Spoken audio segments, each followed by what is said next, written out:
Be vigilant, huwag kayo magtitiwala kahit kanino. Unahin nyo yung safety ng pamilya nyo or kung sino man yung tao sa bahay. Okay, pangalawa, ang safety ng item. Ibig sabihin lahat ng mga sinabi ko, pwede nyong gawin in a good manner, in a good way. Magpakabait kayo pag nakikipag-usap kayo. Iwasan yung makipag-away at iwasan yung makipag-diskusyonan dahil mayroong mga taong pwedeng madamay sa paligid nyo. Hindi natin kilala kung sino yung mga taong nakakausap natin, kaya lagi kong pinapaalala, maging mabait kayo.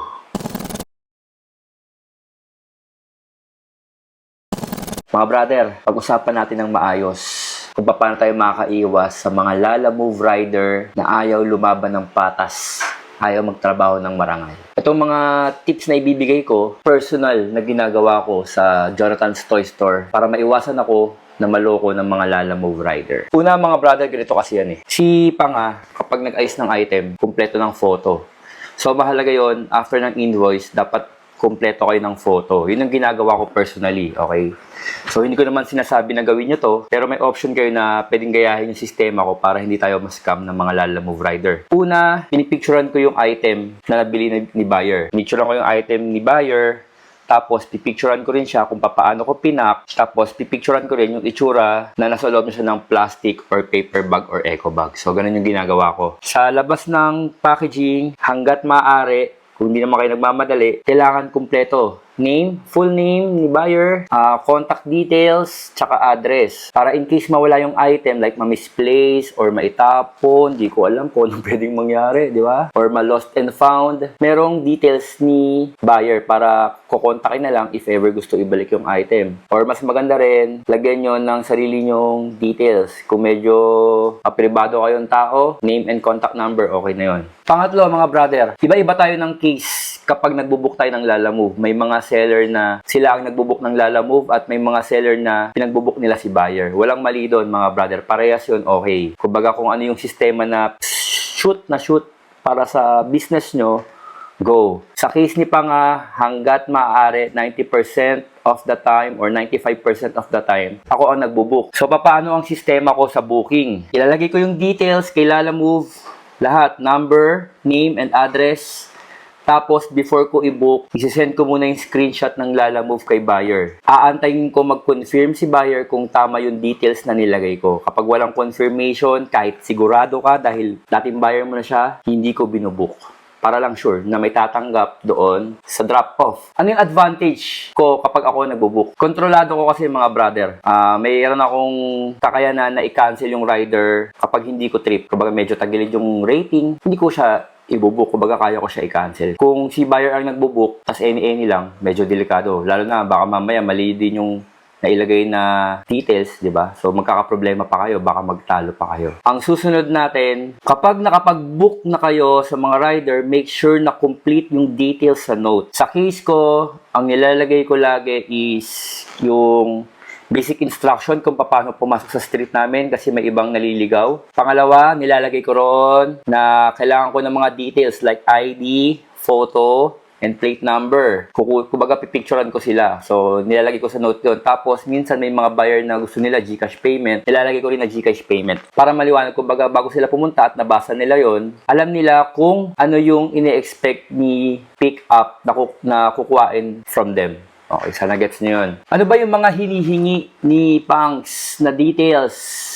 ng lalamove rider, mga brother? Ano kasi ako, sigurista kasi ako. Bakit hindi naman tayo mayaman? So, mahirap mag-abono, mahirap magka-problem sa buyer, di ba? So, laging mahalaga sa akin ang customer service. Una, mga brother, nire-require ko si rider, si lalamove rider, na bigyan ako ng valid copy ng ID. Okay? Government ID dapat, mga kapatid. Lisensya, national ID, passport, SSS, PhilHealth. Di ko alam, maraming klase ng government ID. Kailangan meron siyang maipresent sa inyo. Pangalawa, kopya ng plate number ng motor. Kailangan picturean yun. Pangatlo, kumukuha si Pangs ng photo ni rider na kasama yung item o di kaya mas maganda, kitang-kita yung mukha niya. So, tatlo yun mga brother. Yun yung lagi kong hinihingi. Ang next na requirement ni Pangs kapag nagbubook ng lalamove is dapat ang rating ni rider is 4.8 pataas. Kapag ang rating ni rider is 4.7 pababa or 4.8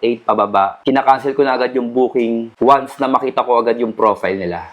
Para lang sure mga brother, one way din na malaman nyo kung okay ang rider is sa rating nila, di ba? Hindi naman sila i-rate ng mga tao ng mababa kung wala naman silang na-experience na negative doon sa rider. Ano ba yung mga red flag na kailangang malaman natin at maiwasan para hindi tayo ma-scam ng Lalamove rider? Una mga brother, yung mga sinabi ko kanina na requirement na hinihingi ni Panga, kapag isa o dalawa doon ayaw ibigay ni rider dahil maraming excuses, wag nyo nang ibigay yung item. Sa experience ko, may mga Lalamove rider na walang maibigay na ID. Sa case ko, pagpasok ng subdivision namin, 2 guardhouse yung iiwanan mo ng ID. Okay, 2 guardhouse. So sabihin, 2 ID na agad yung ibibigay mo sa kanila. So, gets ko yung point doon, yung iba talaga, bisan ang government ID, 1 o 2 lang. Gets ko naman yun. Ngayon, malalaman nyo naman kung maayos o hindi kausap ang rider. So, kumbaga kung maayos siya kausap at naipaliwanag nyo na maayos na walang ID, sige, okay, walang problema. Pero pakiramdaman nyo rin mga brother, kapag hindi kayo sigurado, huwag nyo nang ibibigay yung item. Okay? Pangalawa, plate number. Mahalaga ang plate number. May mga nakakabiyahe na rider na yung plate number nila handwritten.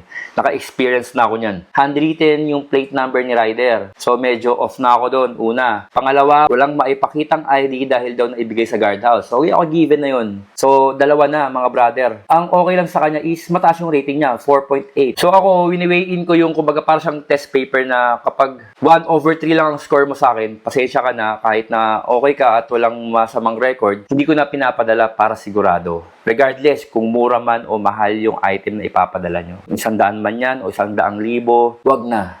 Para hindi sumakit yung ulo nyo mga brother. Pangalawang red flag na napapansin ko minsan sa mga rider, nangihingi ng dagdag na bayad. Sa akin walang problema na manghingi siguro in a right way, pero minsan may mga rider na minsan magdadahilan na, boss, wala na akong panggas or parang kulang baka pwedeng magdagdag ng 200, mag-advance panggas. Pag mga ganun mga brother tapos medyo off yung dating ni rider, hindi maayos makipag-usap, cancel nyo na lang agad. Kahit nandyan sa dumating, kahit dumating na siya, i-cancel nyo na lang. Basta tandaan nyo, makikipag-usap kayo ng maayos. Pangatlong mga red flag reasons ni rider. Papunta pa lang marami ng excuses or minsan may mga rider na hindi binabasa yung note nyo tapos kung ano-ano yung tinatanong, medyo para sa akin parang kung maayos kayong rider, kailangan bago kayo mag-book, binabasa nyo yung note ni pick up or ni drop off. Susunod na red flag na kailangan nating maiwasan, di ba? Napapansin nyo ba maraming rider na hindi maayos kausap, lalo na kapag mababa yung rating? Mga brother, pag ganun, huwag nyo nang papatulan. Sa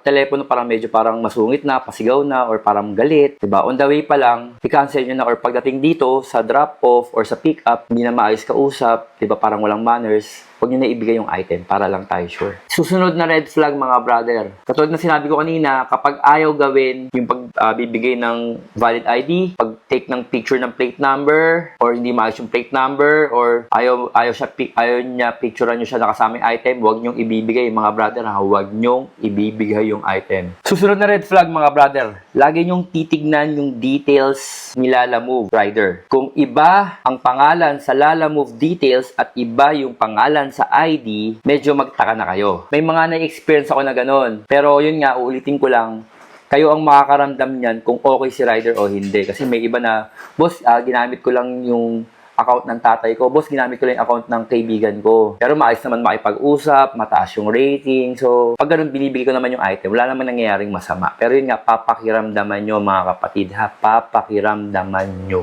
Susunod, siyempre kung merong ibang pangalan, meron ding iba ang ginagamit na number. Kailangan kung ano yung number doon sa Lalamove app, kapag pinrest nyo yung call, dapat ayun din yung ginagamit niya sa inyo pang tawag. Okay? Kapag hindi, tanongin niyo siya kung bakit, kung valid naman yung reason niya at mukhang kapani-paniwala, go. Sige, walang problema. Ayun mga brother, sana nakatulong tong video na to sa mga kapwa ko collector and seller para maiwasan natin na ma-scam tayo ng mga Lalamove rider kasi marami talagang mapanglamang ngayon sa kapwa. Kapag may nararamdaman kayong parang nag-hesitate kayo sa sarili niyo, huwag niyo nang ibibigay.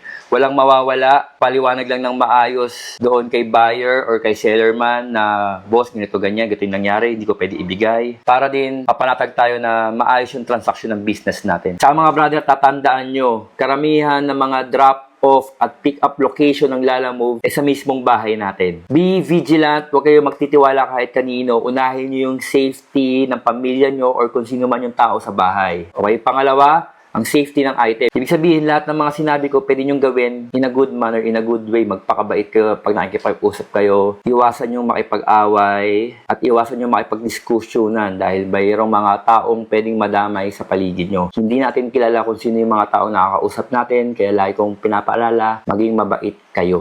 Ngayon, baka meron kayong mga sariling tips sa pagbubook ng Lalamove.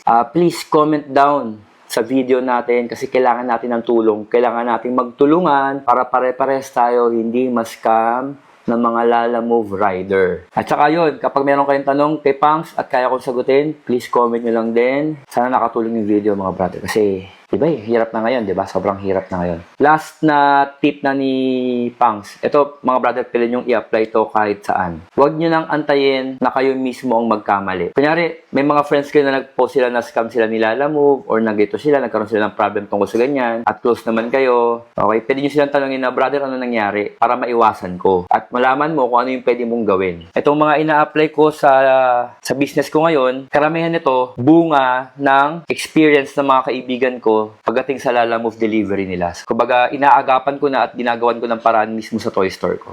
Ayun lang naman mga brother, experience is the key, tsaka experience ng ibang tao. Dapat matuto tayo dun. Mahal na mahal ko kayo, champion! Naka-record ba?